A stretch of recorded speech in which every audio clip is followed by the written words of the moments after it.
Hey guys, enjoy the video.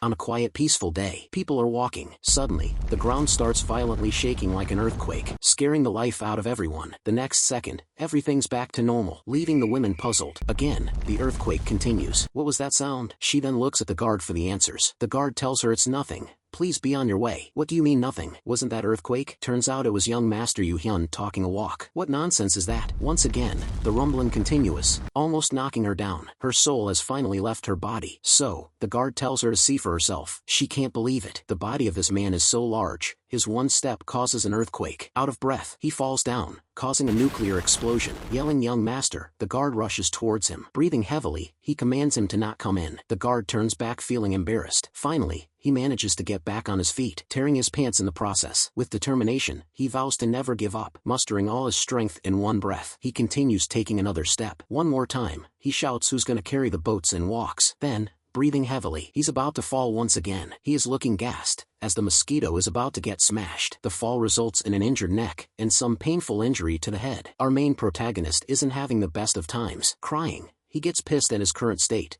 I mean, who wouldn't, right? As he lays on the ground, about to pass out from the blood loss, the guard rushes towards the young master. Still conscious, he doesn't give up. In tears, the guard wakes the young master up, since he had returned from the past to save Murim, which is about to fall into chaos by this deadly guy who managed to destroy everything and sit on top of the Iron Throne. I became an orphan as a result of all that chaos. Then, live my life regretfully, as good for nothing. But one day I met my masters. I thought my life was finally about to change, but actually it turns out that fate had other plans for him. He was tied upside down for the sake of training, followed by some intense instructions, sometimes surrounded by snakes, or left in the middle of the ocean for weight training. From dodging sharp arrows, to training in the Himalayas, and even in fire. Let's say the training program was not easy, but after not giving up for years, this was my real body. I had learned all martial arts from my masters, and with the help of my 5 masters, I was sent back in time, followed by a massive golden tornado, and like that I was sent back in time because of my master's plan. But when I opened my eyes, I woke up as giant sumo who could not even walk, let alone train. Yoo Hyun's father shouts at the physician to do something, but in spite of my physical condition, I wasn't going to give up. In the next instant, he split out a fountain of red ketchup. The coughing was really intense, making the physician smile with joy. The father grabs his collar. What did you do to my son? But he is still thinking about his martial arts training, and get that virgin ginseng before that villain. Meanwhile, the doctor explains that coughing red is a sign he is getting better, but he doesn't look in good condition. While they fight like cats and dogs, he gets annoyed by the noise. Now that he thinks about it, the villain will get the virgin ginseng very soon. And while they continue fighting like cats and dogs, the realization hits him like a truck. He only has 6 months left to get the virgin ginseng before the villain.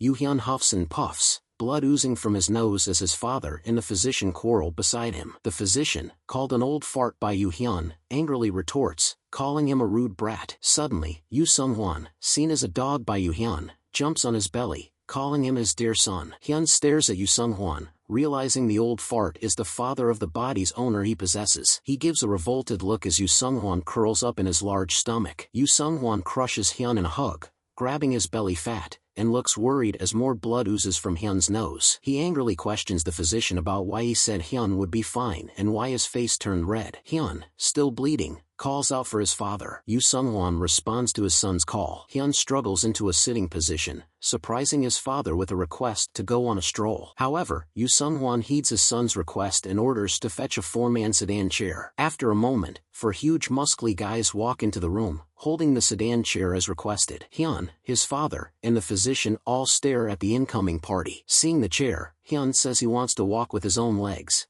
not be carried around. Then Hwang Chong is summoned, who now is grabbing Hyun by one of his arms, helping him stand up. Yoo Sung-hwan sees his son standing on his own 2 feet and marvels that he is actually walking. He sheds tears of joy, seeing his son walk in front of him for the first time since turning 10 years old. Aided by Hwang Chong's help, Hyun starts taking steps forward. The palace's subjects all watch in awe, impressed by Hyun walking. Only Hwang Chong looks pissed, having to carry Hyun's weight on his shoulders. Seeing everyone impressed just because he walked, Hyun doesn't look happy. He claims that if he doesn't regain his martial arts abilities, everyone there will soon perish. Hyun is outside, sweating and out of breath, explaining he's walked like crazy for half a month but hasn't seen any change. The sun shines brightly down upon the city. Tired and hot, Hyun is sitting down in one of the plates of the bean balance. Meanwhile, Hwang Chong is loading a few pigs into the other plates of the same bean balance. Despite loading more than a dozen pigs, the plate Hyun is sitting on is still lower. As Hwang Chong loads more pigs, the string holding the plate up snaps. At this, Hyun rages, saying if it continues like this, everything will end and he won't be able to kill the minion bastard. Suddenly, he pauses and thinks as a thought occurs to him, what would be his real name,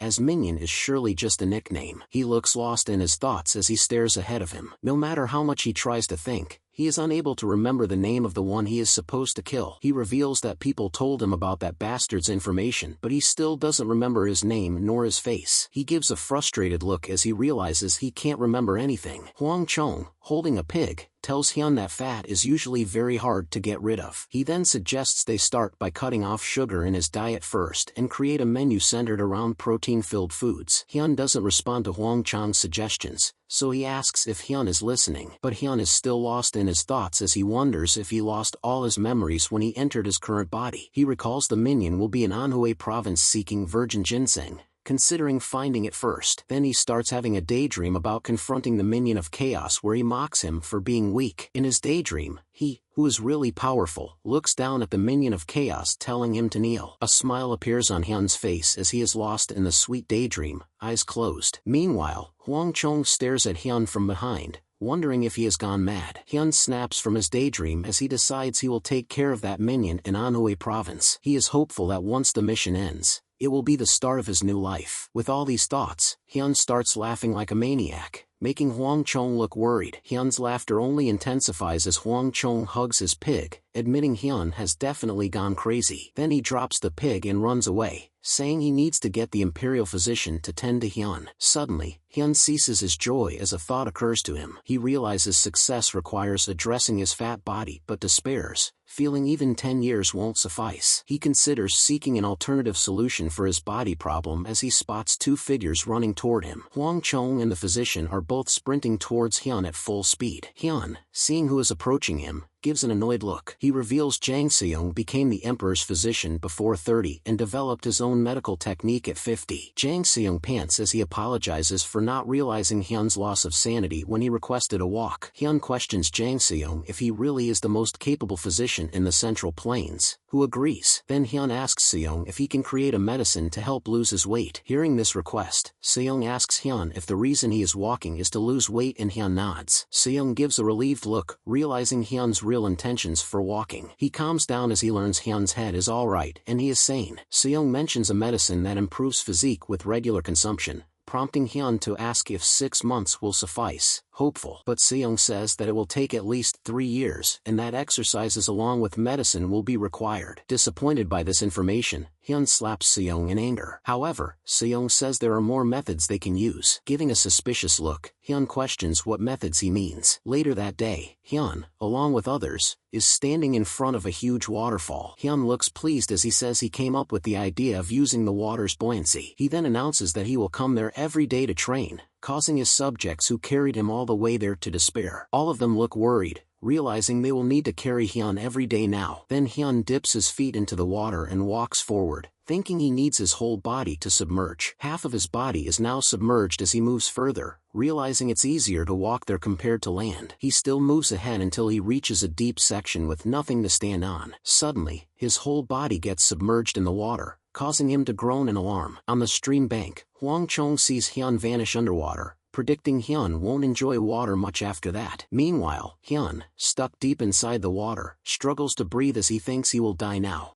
The water's surface ripples with Hyun trapped inside, drowning. Hwang Chong, initially impressed, stands on the bank of the lake, thinking Hyun is diving on purpose. More ripples appear on the water. A servant approaches Hwang Chong, suggesting Hyun might have fallen into the deep part of the water and unable to swim out. Hwang Chong ponders this, staring into the water. Suddenly, he realizes Hyun is drowning, and horror spreads across his face. Without delay, he runs and dives into the water. Deep below, Hyun has fallen to the bottom of the lake. Unable to swim, He looks up helplessly at the surface. The clear water starts turning darker before Hyun's eyes. Hooves of running horses appear as a carriage pulled by 2 horses comes into view. Inside the carriage, an injured woman holds up a baby. Jin Wigang's shadowy form stares into the carriage. The driver pulls on the reins to make the horses go faster. The woman holds a fat baby on her arms, who wails. The baby continues to cry as the woman looks at him with worry. Jin Wigang witnesses this, giving a pained look, clutching his head. He realizes he is witnessing Hyun's earlier memories from childhood. He thinks Hyun was prettier as a child. It dawns on Jin Wigang that the woman holding the baby must be Hyun's mother. Covered in blood, the woman starts weeping, holding the baby closer and urging him to survive. Jin Wigang, emotional, watches the scene. He turns away, wondering where Hwang Chong is and why he hasn't rescued Hyun from drowning. Heavy tears fall onto the baby, who gives a small smile, while his mother looks down and cries. She dies holding the baby as Jin Wigang shouts no. Back to the present,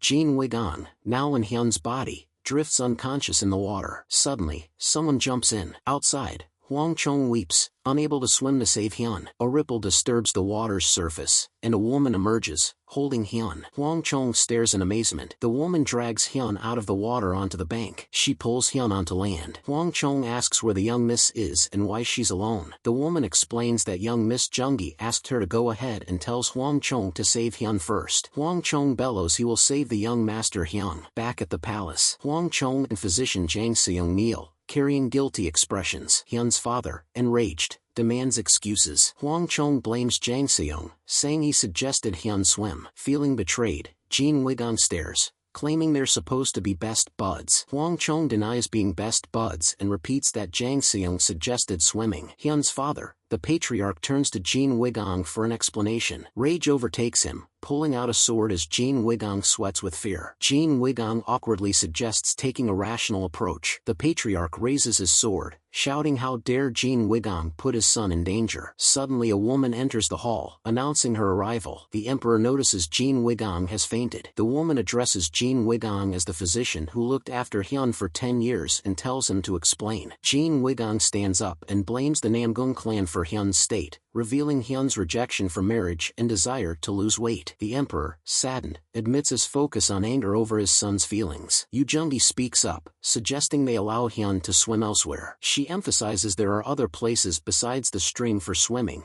She is Yoo Hyun's older sister, Yoo Jungi. Meanwhile, Hyun is lying on his back on his bed. He looks disappointed in himself for needing to be saved from drowning in the stream. He feels sad for the body's owner growing up without a mother after seeing the flashback. Hyun realizes his father's behavior stems from nearly losing him like his wife. He believes his father raised him obsessively, fearing he might disappear too. Pissed off at the body's owner for living carelessly, Hyun looks at his fat hands. At that moment, his sister and the woman who saved him enter, inviting Hyun out. Hyun sits up, asking the woman who she is before realizing she's the guy's sister. He acknowledges her beauty and wonders if she's really the fat guy's sister. The other lady offers help to help him stand up. Hyun doubts she can carry him, but she effortlessly lifts him off his bed. She smirks, claiming she's stronger than Hwang Chong. Later, servants carry Hyun, all looking happy. They announce the young master of the Yoo clan is passing by as they walk along the road. Suspecting the servant's unusual happiness despite carrying him, Hyun shows his suspicions. He then notices something ahead,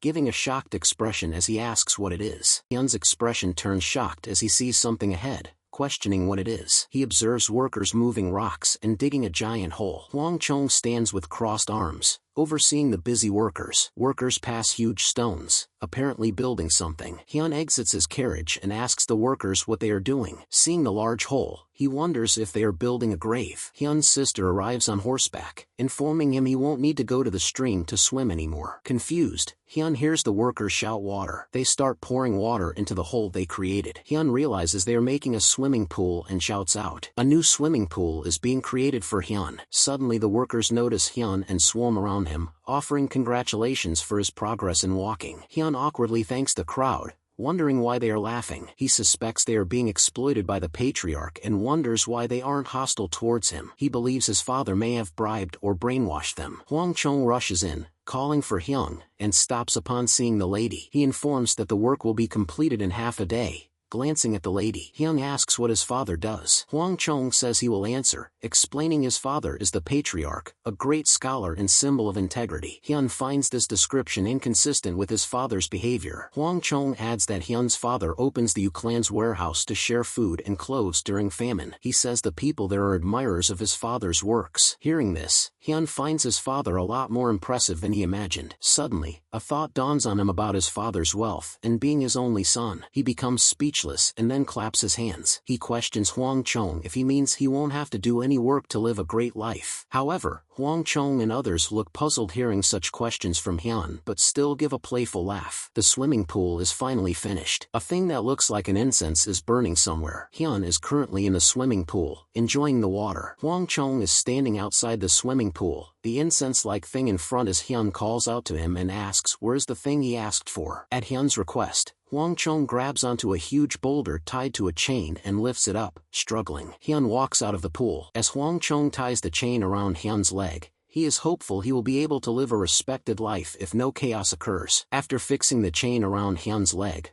Hwang Chong lifts the heavy boulder. He then flings the boulder into the swimming pool. The boulder pulls Hyun along as it falls into the pool. Hwang Chong looks down as Hyun, along with the boulder, both splash into the pool. The boulder plunges to the bed of the pool, hitting the floor. Meanwhile, Hyun, still tied to the boulder, is standing at the floor of the swimming pool. He stares ahead and claims that a person's circulatory system is fully open when they are born but closes up as they age, so it's important to train while still young. He believes that for a body that has never been trained before, it will take 100 years to get it into shape. He disagrees that with his body, he will never get the internal energy even after 1,000 years. However, he reveals that his master prepared an internal training energy method for a situation like he is in. He sits down and begins channeling energy from shadowy figures surrounding him. He names the technique the Spirit Energy Heart Cultivation Technique. Continuing his meditation, a glow forms around him from the energy. He directs the energy flow to his heart and blood vessels instead of the energy core and veins, a key point of the technique. According to him, this is crucial for the Spirit Energy Mind Cultivation Technique. After a moment,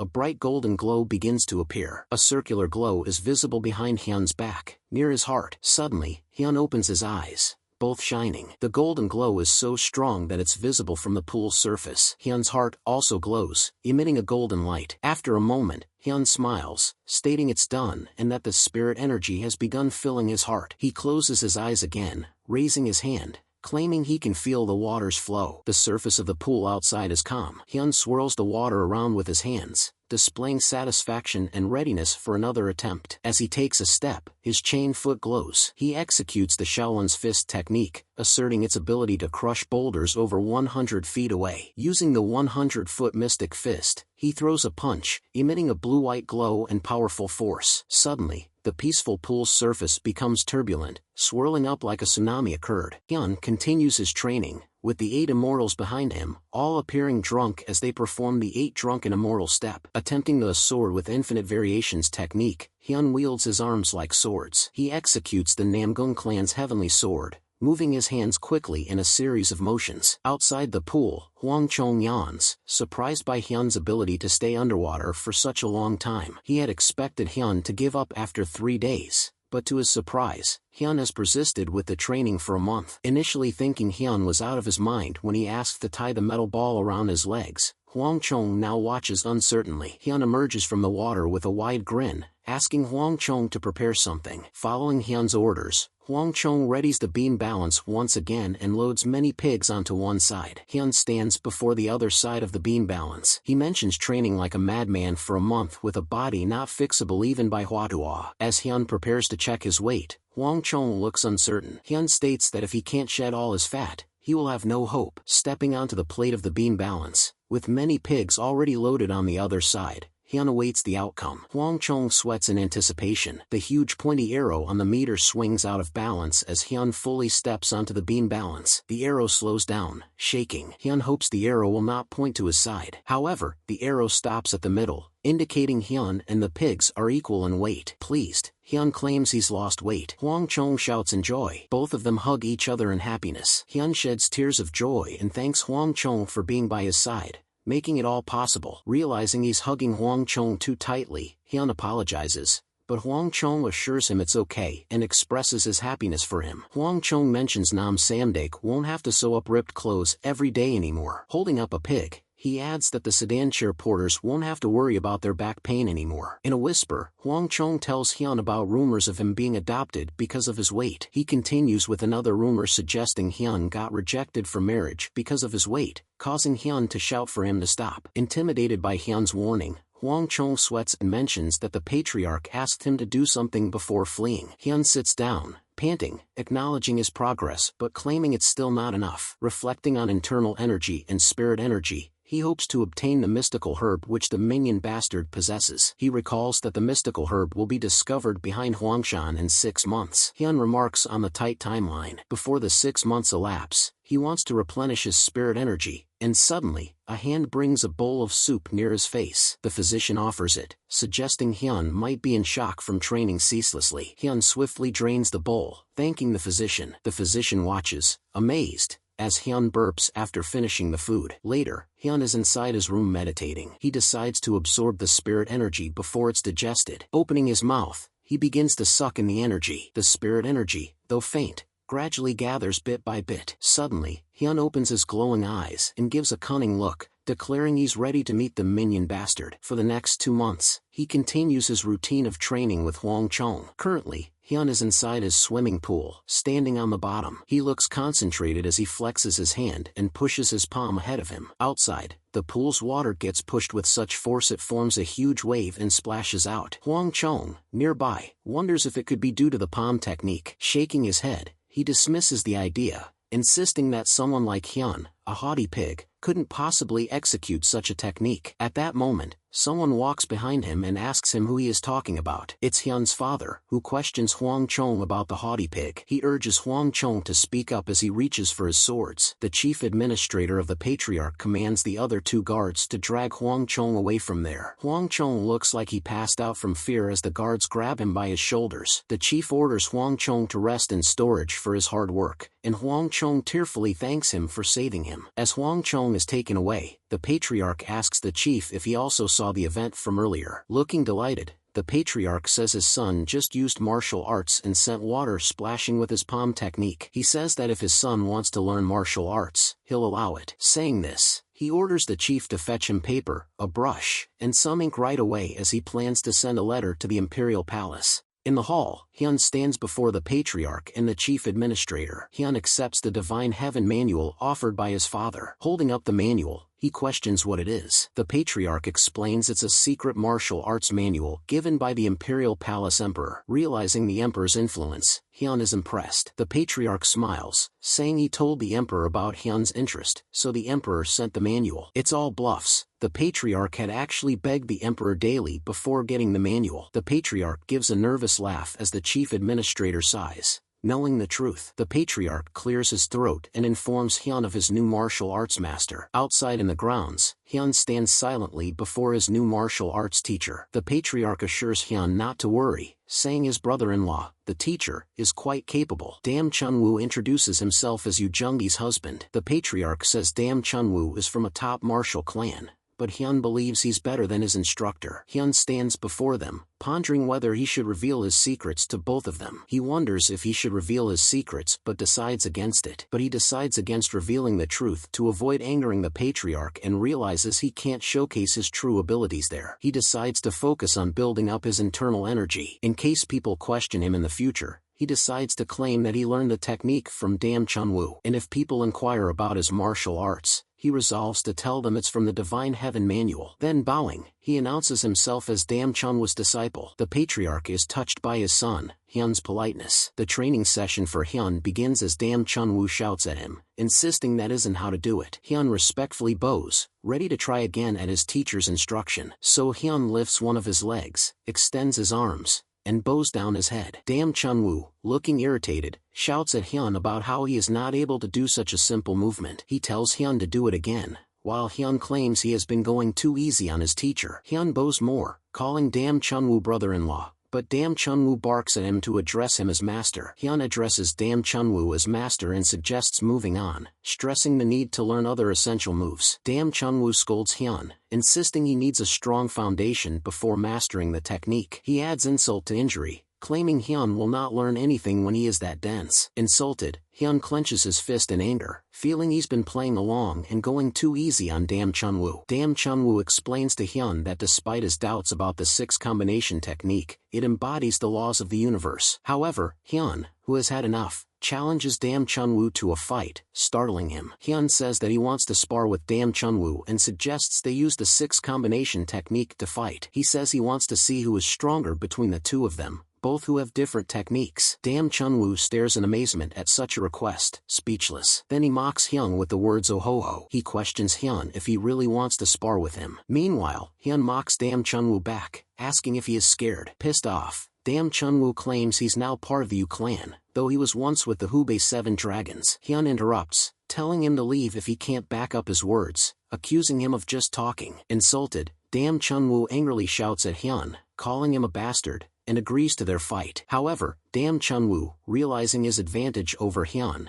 decides to seal his internal energy. He then takes out a long cloth, tying it around his waist, confusing Hyun further. After a moment, Dam Chunwoo ties one of his hands to his body with the long cloth. Hyun smirks, cautioning Dam Chunwoo not to backtrack, as Dam Chunwoo confidently lets Hyun strike first. Hyun initiates the attack with the bird dragon sword technique, conjuring a formidable dragon-like shadow above him. Then he charges directly at Dam Chunwoo. Dam Chunwoo gives a shocked look as Hyun nears him, ready to attack. He swiftly moves his shoulders back, dodging a heavy punch from Hyun. Dodging, Dam Chunwoo marvels at Hyun's flawless technique, realizing he lives up to his name. Meanwhile, after launching the first attack, Hyun feels his body starting to tire out, but he says he doesn't have a choice and decides to end the fight quickly, aiming another attack. Dam Chunwoo, looking concerned, tries to counterattack but is unable to due to his one hand tied. Hyun aims a punch and strikes Dam Chunwoo on the right side of his ribs, saying only the strong should act big. Taking the attack, Dam Chunwoo groans in pain, loses balance, and falls down. He then looks up at Hyun,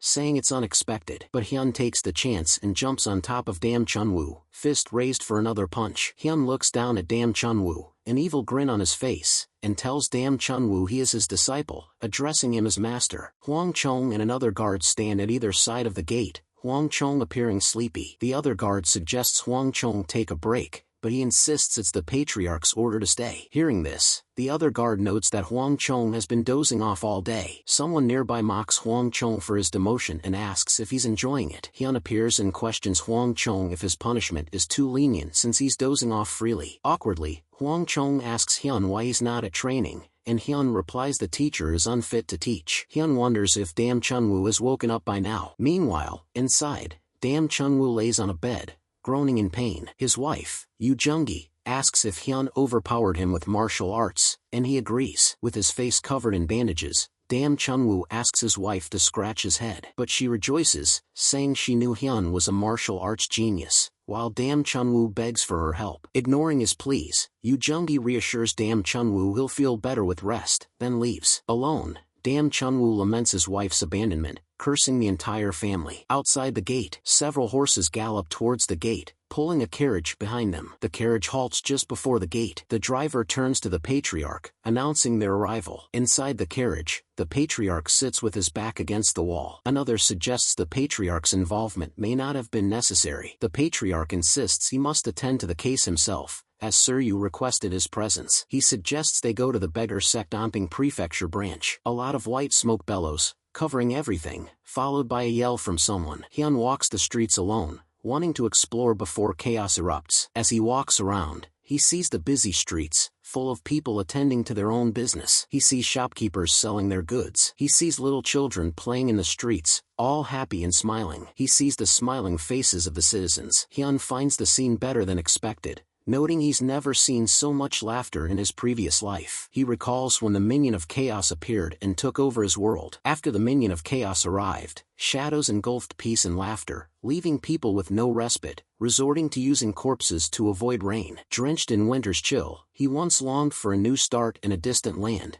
Now, in a different world, he's destined to save it. Suddenly, The people in the streets all stare at Hyun. Recognized as the young master, they question why he's walking instead of riding in the carriage. They start making loud noises, announcing young master Hyun's presence on the streets, attracting attention. In a moment, everyone surrounds Hyun, all marveling at seeing him walk on his own. A lady brings something to eat and offers it to Hyun, but Hyun doesn't look at the food as he is trying to lose weight. Another woman walks in carrying a cloth and requests Hyun to try it on. More and more people come offering Hyun various gifts. In seconds, Hyun is overloaded with all the gifts he accepted from the crowd. He then shouts for people to stop giving him things, claiming he wants to stroll around. As more people walk in with gifts, he asks them why they are offering him things. Hyun smiles seeing people's approval, but his conscience questions if he desires this attention for the rest of his life. Hyun screams out, refusing the attention, stating he can't enjoy a proper stroll like this. Suddenly, he notices something. As his senses tingle, he turns around and wonders what he just saw now. Still staring at that place, he wonders if he was mistaken. Meanwhile, hidden behind a nearby wall, someone believes Hyun just spotted him. He deems it impossible, as Hyun couldn't even walk properly before, wondering if Hyun sensed his presence. He decides to confirm it while suddenly Hyun appears right behind him. The stranger's eyes widen at seeing Hyun so close to him, and he prepares a punch. Hyun notices the attack and puts both arms before his face to shield the attack. The stranger punches Hyun and sends him flying backwards. Hyun slams into a wall, causing a huge noise that attracts the attention of other people around. Amidst all this, the stranger who attacked Hyun jumps to the roof and runs away. Hyun comes back to his senses,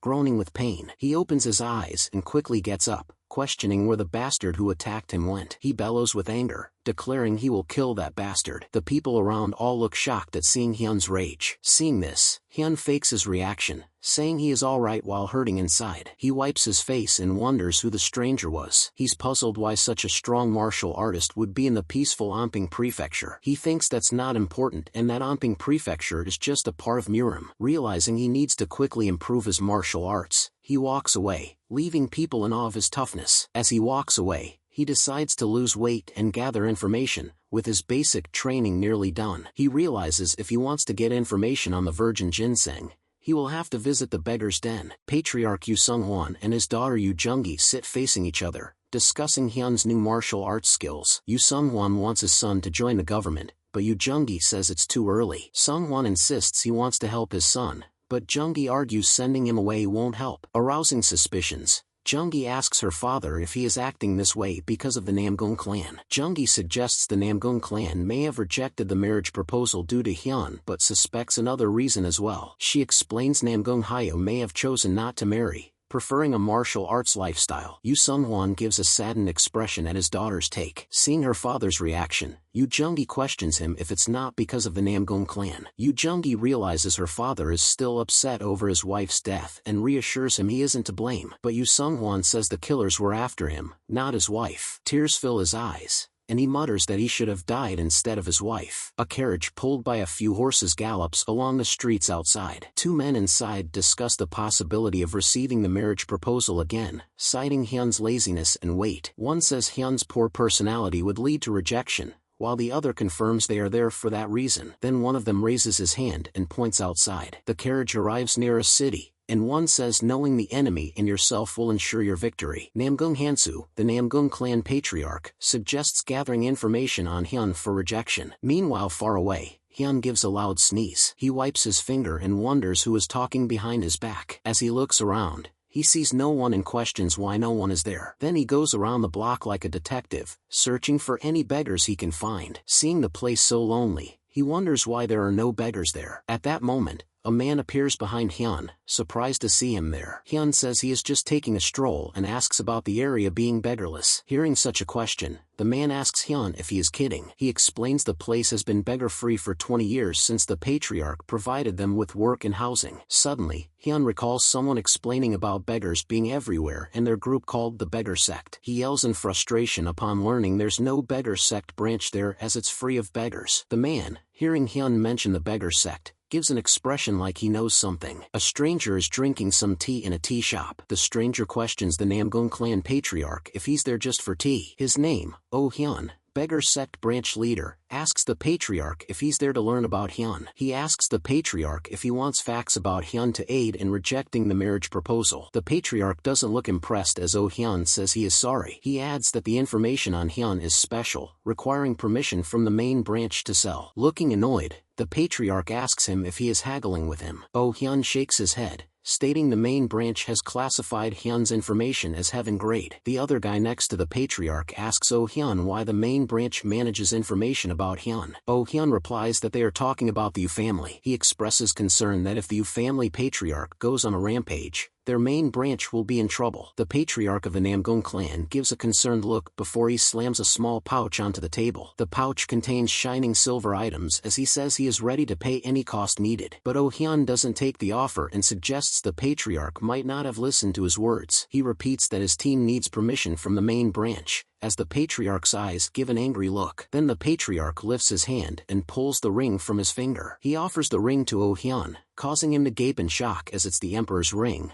protected by the Namgung clan. The other guy beside the patriarch shouts, questioning how he can use the ring, calling him father. Meanwhile, Hyun is looking up at a grand building. He is shocked to see that the beggar's den is actually such a large building. A guard, seeing Hyun, calls him fatty, threatening him with a sword and ordering him to stop. Hyun gets pissed at being called fatty but decides to hold back his anger. The guard still has his sword pointed at Hyun, who asks him to take it away. Then the guard walks behind Hyun, raises the sword, and strikes Hyun on his shoulders. He then insults Hyun and repeats for him to go away. Hyun stands still as the guard calls him a pig and warns him to go away or face more humiliation. But Hyun says he has already been humiliated and tells the guard he will pay for it. He gives a creepy smile, calling someone over. Two strangers, wearing hats, stand before some guy. The guy asks if the patriarch, Yoo Hyun, has been doing well, referring to him as the old tiger. Patriarch Namgung Hansa hands his ring to Oh Hyun. Oh Hyun is shocked by the offer of the emperor's ring, while Namgung's son protests the decision. Oh Hyun realizes the ring means he'll be under Namgung clan protection and wonders why Namgung offers it. Namgung tells Oh Hyun he'll offer more once he shares Hyun's information. Greedy for the offer, Oh Hyun agrees to share the information. After a moment, Oh Hyun hands over a file containing all of Hyun's life info. With a smirk, Oh Hyun warns Namgung not to reveal he gave him the file. Namgung promises not to disclose the source of the file. Oh Hyun laughs and tells Namgung to enjoy reading as he leaves to write the letter to the main branch. Namgung sits there and opens the pages of the file, but a loud noise nearby disturbs Namgung, who complains about it. His son offers to check the source of the noise. Namgung's son looks down from the window and sees Hyun quarreling with the guard. The guard has a sore eye from Hyun's punch and admits underestimating him. He praises Hyun for dodging the infinite heaven sword. Hyun mocks the guard, claiming his infinite heaven sword technique was lame. Angered, the guard scolds Hyun for disrespecting his clan's martial arts. Hyun clarifies to the guard that he was criticizing him, not the infinite heaven sword, stating he's lousy at using it. The guard becomes speechless with anger. Hyun tells the guard swinging the sword won't cut it, recognizing him as a Namgung member, and demands an apology. The insult enrages the guard. He swings his sword at Hyun, shouting in fury. The guard stops his sword close to Hyun's neck, calling him fatty, and warns him with no more warnings. But despite the sword at his neck, Hyun stands still without a word. Then Hyun reminds the guard he drew his sword first. Saying this, he charges up a punch and strikes the guard in his stomach. Quickly, he grabs onto his hair, telling him he should have stepped aside when told to. He lands another punch at the guard, causing him to spit blood. Hyun raises his leg and strikes it once again at the guard, smashing him into the ground. He grabs the guard's collar, lifting him and asserting that the Namgung clan lacks manners, and he'll teach him instead. Then he gives a big smile, telling the guard to be thankful for his teaching, and he punches the guard straight in the face, followed by a series of more punches. At that moment, someone shouts at Hyun to stop. Hyun looks up and notices someone jumping down. The new arrival lands forcefully, and Hyun jumps back swiftly to avoid the shockwave. Namgung's son looks at Hyun, telling him not to run. Hyun gives a worried look. As Namgung's son aims a punch at Hyun, Hyun thinks the feeling is familiar. Namgung's son uses the exploding lightning mystic fist technique, and Hyun, seeing it, says he needs to deal with it fast. Hyun thinks the technique is too much for his current body to handle head-on. Then he prepares a technique while Namgung's son's punch nears him. He uses a martial arts technique to rotate the energy within his fist to increase its explosive power, and he blocks Namgung's son's fist with both hands. He decides to swirl the rotation in the opposite direction to offset the momentum. Namgung's son struggles to maintain momentum in his punch. In a forest clearing, a man rests under a tree while another trains with his sword. The man under the tree, wearing an eye patch, watches the training. The one training is Jin Wigong as he swings his sword, counting the numbers. He is standing on a plank fixed over a stream as he counts to 29,999. His muscles shaking. Before he can count to 30,000, he loses balance and falls down. The master shouts at Jin Wigong,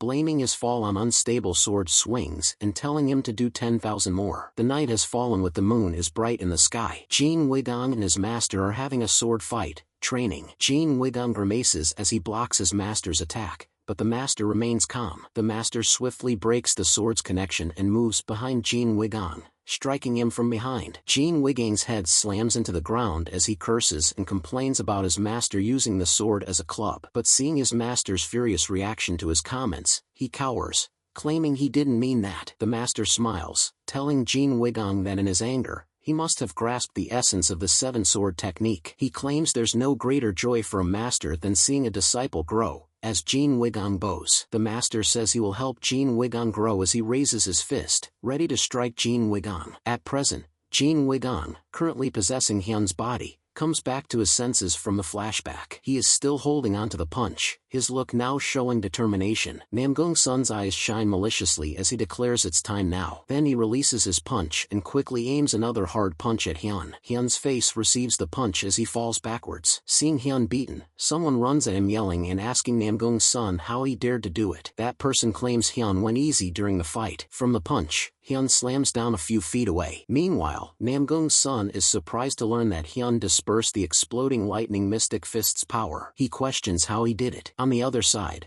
Hyun lays on the ground, beaten. He mutters that he will kill the opponent as he tries to push himself off the ground. His eyes flashing with anger, he continues muttering that he will kill him. Namgung's son stares at Hyun, who stands before him, staring back. But Namgung's son notices the people shielding Hyun and asks what they're doing. Suddenly, Hyun slams down on the ground, passing out. The people around, concerned for Hyun, shout for a physician. Meanwhile, Namgung Hansu is staring at something, a blank look on his face. At that moment, Oh Hyun walks in, declaring he has sent the letter to the main branch. He joins Namgung, and both stare at the crowd in front of them. The crowd is surrounded around the passed-out Hyun. Oh Hyun recognizes Hyun passed out and shouts his name. Namgung Hansu, hearing it, looks shocked. Then Oh Hyun runs towards Yoo Hyun, shouting for him. He examines Yoo Hyun's eyes, asking who did this to him. The other people all turn to Namgung's son. He looks at his father, claiming he might be screwed. But Namgung looks pleased as he brings out the file containing Hyun's information. He then tears it apart, claiming he doesn't need it anymore. Later in Yoo Sung-won's presence, Namgung and his son face his angry accusations against the beggar sect, countered by Oh Hyun's insistence on their innocence. Oh Hyun points at Namgung's son,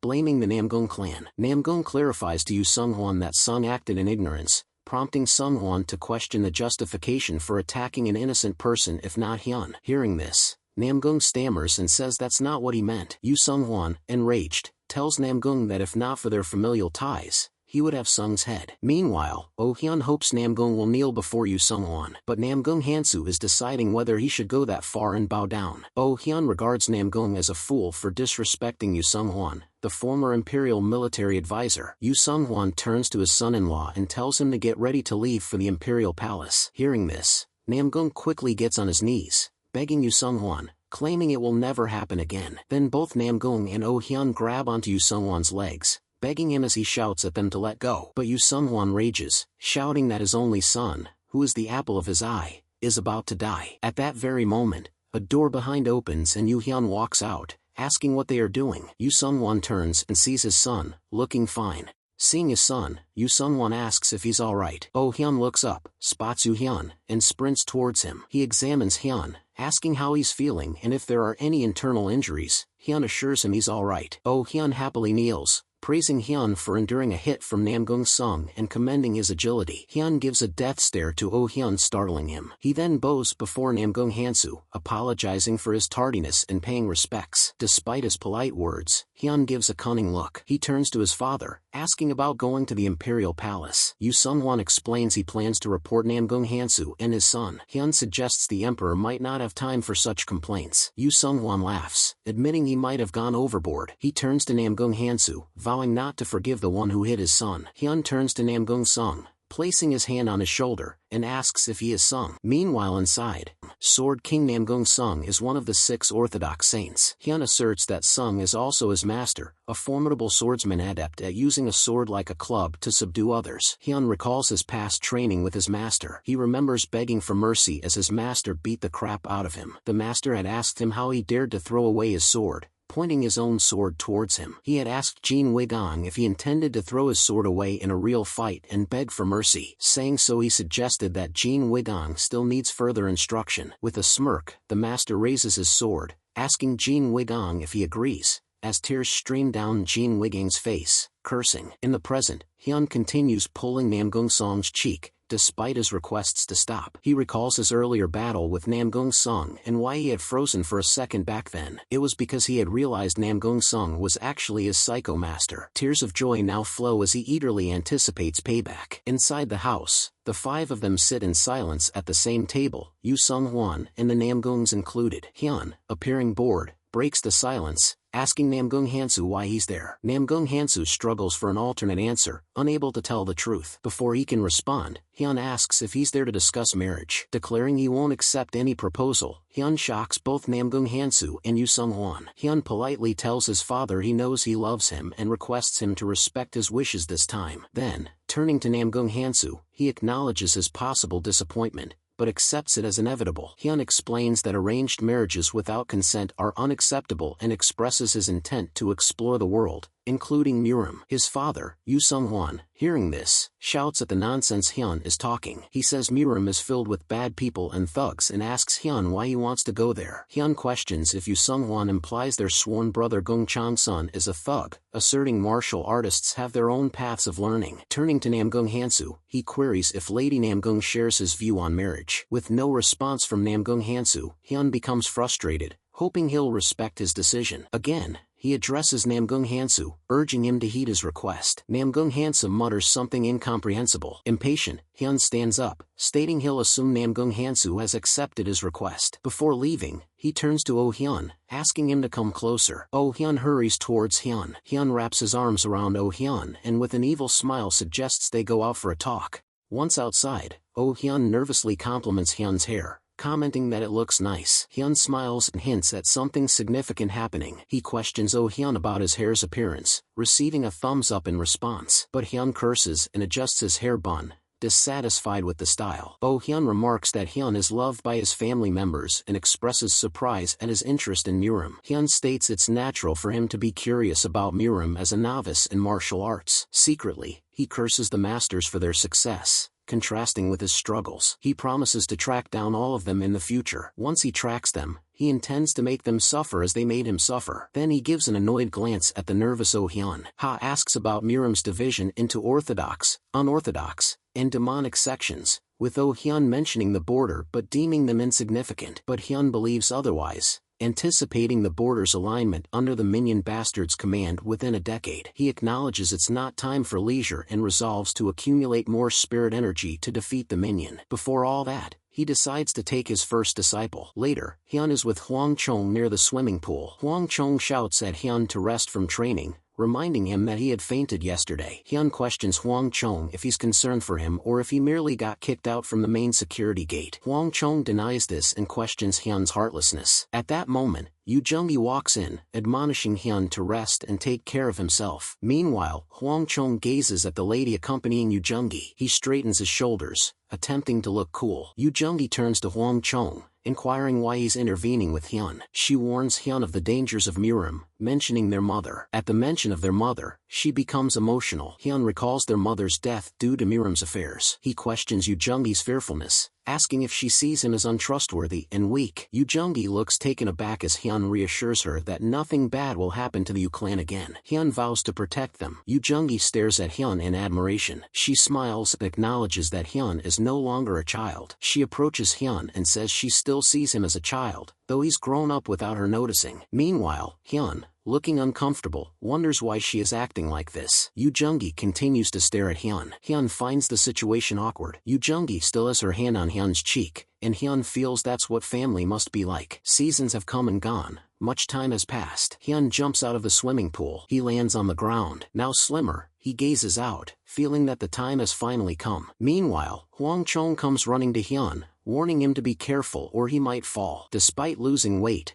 Hyun still has some lingering fat around his belly. Back home, Yoo Sung-hwan frets over Hyun's slimness, fearing he might slip on ice and break bones. Hyun mentions the heavy snow in Hwangshan, and Yoo Sung-hwan curses the beggars for putting scary thoughts in his mind. Hyun mentions possibly dropping by the Namgung clan, prompting Yoo Sung-hwan to question his decision. Hyun, feeling neglectful towards the Namgung family, seeks permission to visit them, while Sung-hwan reminds him of their dispute. Hyun stands, announcing his intention to visit the Anhui province, reassuring Yoo Sung-hwan not to worry. He leaves the table before Yoo Sung-hwan can intervene. Yoo Sung-hwan sighs, realizing Hyun has already made up his mind to leave. Meanwhile, in his room, Hyun begins packing his clothes. He smiles widely, planning to avoid recognition during his travels. With his belongings packed, he stands ready to depart. Hyun covers his face with a mask, declaring himself as Jin Wigon once again, free from constraints. As he walks out, Hyun's attention is caught by a palanquin surrounded by servants,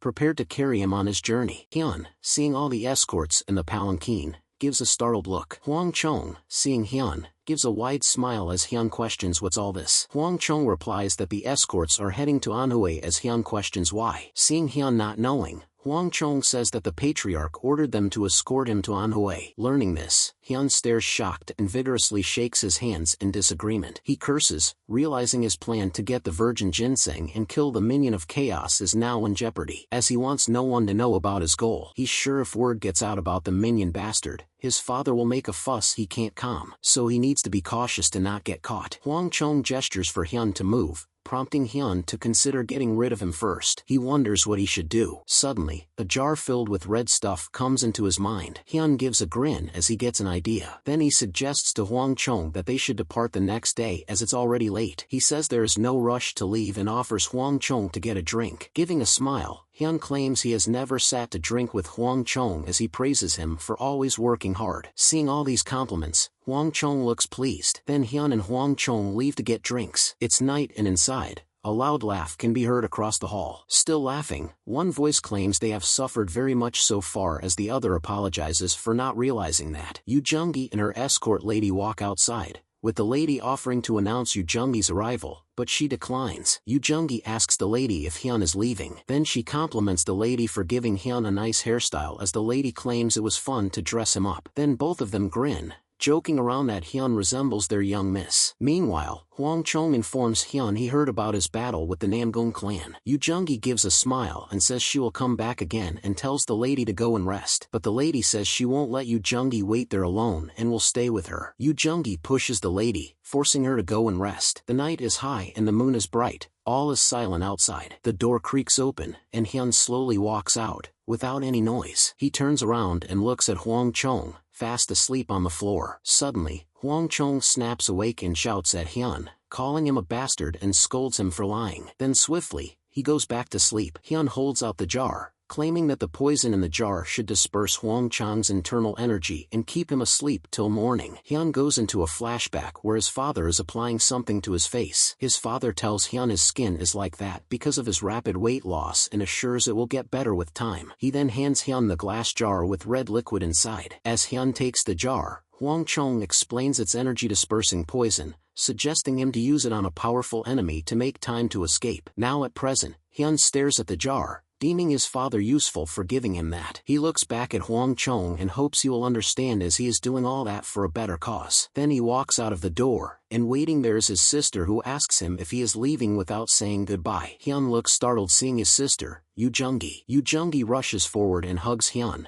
telling him to take care and return back safe. Hyun is taken aback by this as Yoo Jung-mi tells him he is welcome to return back anytime he wants. She says her and their father both will be waiting for Hyun. Hyun is speechless at such love from his sister. He then proceeds to the stable to fetch the horse. He holds on to the reins of a horse, following his sister's instructions who had suggested him to do so. As he mounts the horse, he claims he had never thought he would ride at lightning speed ever. He gets ready to depart and looks back at his house one last time. He gives a saddened expression as he pulls on the reins, commanding the horse to gallop away. The horse walks through a forest covered in snow. Hyun, who has traveled all night, realizes the sun shining behind him. After a while, he reaches a place called Anhoi, Hwangshan, one of Namgung clan's territory. The horse makes a loud noise, and Hyun calms it down, saying they have reached the destination. Hyun walks into the city and goes to a dining place. Starving, he empties lots of pots alone. He calls for the store owner, dropping money on the table. He orders for all the ginseng diggers and hunters who are familiar with Huangshan's territory. Meanwhile, far away, a few men are gathered in front of a person who is sitting down. One among the group says that they have found the virgin ginseng in Anhui province.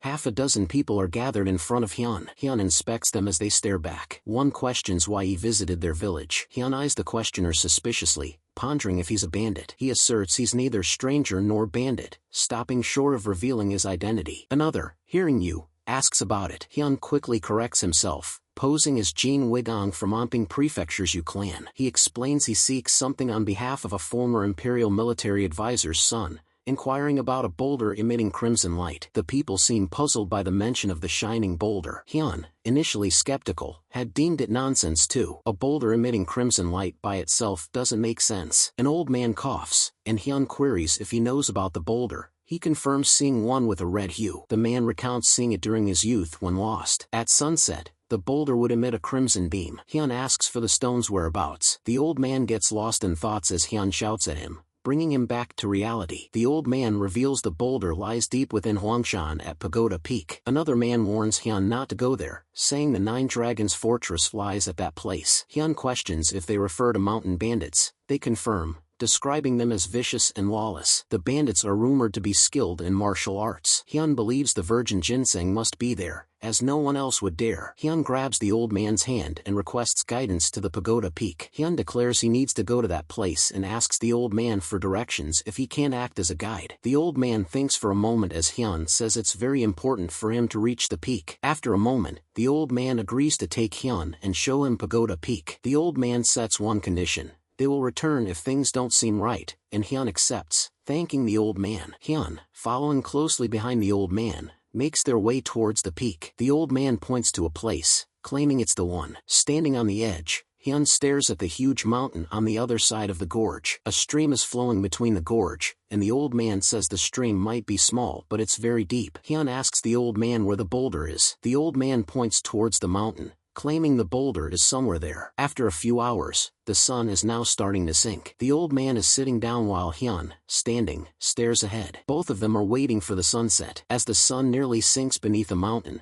Hyun demands the boulder to show itself. Then it happens. The setting sun causes the boulder to shine bright. Both Hyun and the old man notice the glow. The old man reminds Hyun the night is about to fall as the sun completely disappears. Hyun takes out a locket and offering it to the old man asks him to get away from the place before it gets totally dark. Hyun is worried that if the bandits catch them, the old man will be in danger. Then he forces the locket into the old man's hands, who looks grateful, and he bows to the man, bidding goodbye. After that, Hyun sprints away, leaving the man alone. He jumps and slides across the sloppy hill, and he jumps into the stream. Directly in front of Hyun, across the stream, is Pagoda Peak as Hyun claims he is confident jumping in the water. At the Nine Dragons Fortress, Hyun is in stealth mode, trying not to get noticed. He stands below a watchtower and hears someone saying they need to sell captives from Zhejiang province. Hearing this, Hyun realizes the bandits must plunder villages as well. He decides to ignore everything and focus on finding the virgin ginseng. He activates his spirit energy, confident he will know if the virgin ginseng is within 10 yards. He walks around,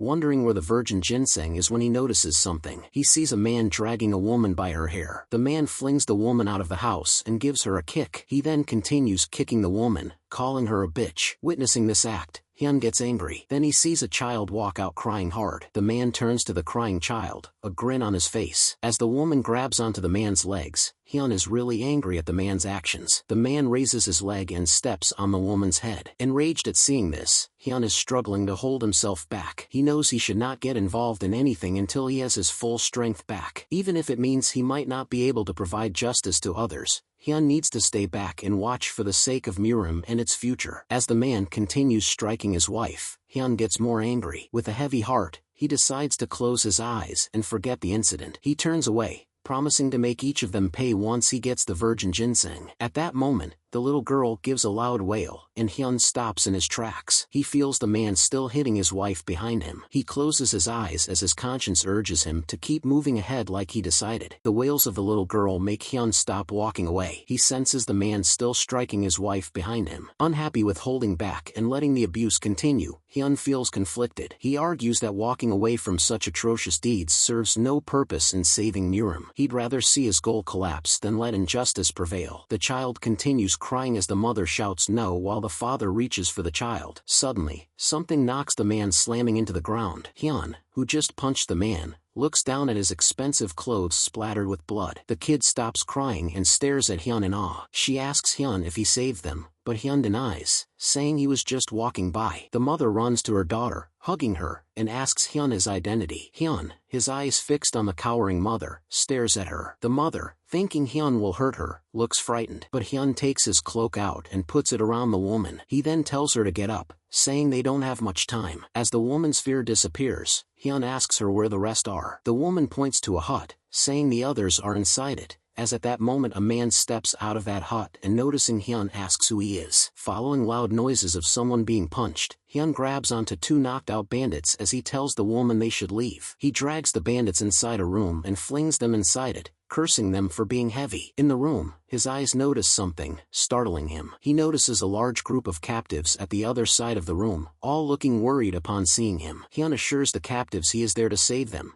and the woman he saved before confirms this. Then Hyun tells the captives he will help them escape from the place. A woman asks Hyun if he is from the government as Hyun questions the captives if they know the total number of bandits around the area. The captives estimate there might be around 50 bandits in total, making Hyun worry a little. Another woman asks Hyun if there are government troops waiting outside to rescue them, and Hyun says he is alone. He then explains to the captives that he can only buy them enough time for them to escape. The captives question Hyun about what they should do as he thinks he shouldn't have gotten himself involved. The woman Hyun saved says they will die either way and requests Hyun to instruct them where they should go. Looking relieved, Hyun tells the woman she will lead the others from then on. A moment later, a bandit walks into the large room, shouting at the ones inside to come out. But upon entering the door, he sees two unconscious bandits lying on the ground. He looks at the captives and asks them what happened there. With a suspicious look, he questions them if they are responsible. Suddenly, Hyun attacks the bandit, catching him off guard. The bandit slams down into the ground. Hyun looks out from the door towards a watchtower ahead. On the watchtower, a bandit is holding a lantern, rubbing his eyes. The bandit sees Hyun as Hyun sprints towards him, in blinding speed. Within seconds, Hyun reaches the bottom of the watchtower. He stops swiftly and appears to be carrying an ember in his hand. He uses one of his martial arts techniques as he prepares a punch. The bandit looks down at Hyun, questioning who he is. Hyun curses the bandit to go to hell as he lands a heavy and powerful punch at the base of the watchtower. His powerful punch sends the top half of the watchtower to break off and fall down as the bandit screams out in fear. The half of the watchtower falls down into the chasm, leaving an opening at the fence. Meanwhile, the captives walk out, all marveling at seeing the watchtower collapse. The woman Hyun saved before remembers Hyun had told her the watchtower collapsing would mean a signal. She then turns to others and shouts, "The time is now." All of the captives start running. Hyun, still holding the ember, kicks the door open of another hut, and he throws the ember inside the hut, causing it to catch fire. Within seconds, the whole hut is blazing. Hyun walks away as the hut behind him burns to a crisp. Meanwhile, a group of bandits are sleeping inside another hut nearby. One of them suddenly wakes up because of the weird smell in the air. Then he notices the hut on the other side is on fire, and he yells. The other bandits all wake up, still looking sleepy, as the bandit who saw the fire runs out. But before he can exit the door, he gets kicked back into the room. The other bandits watch as whoever kicked the bandit. It's Hyun, standing at the door, as a bandit questions him who he is. Hyun, who has another ember in his hands, says he is the arsonist,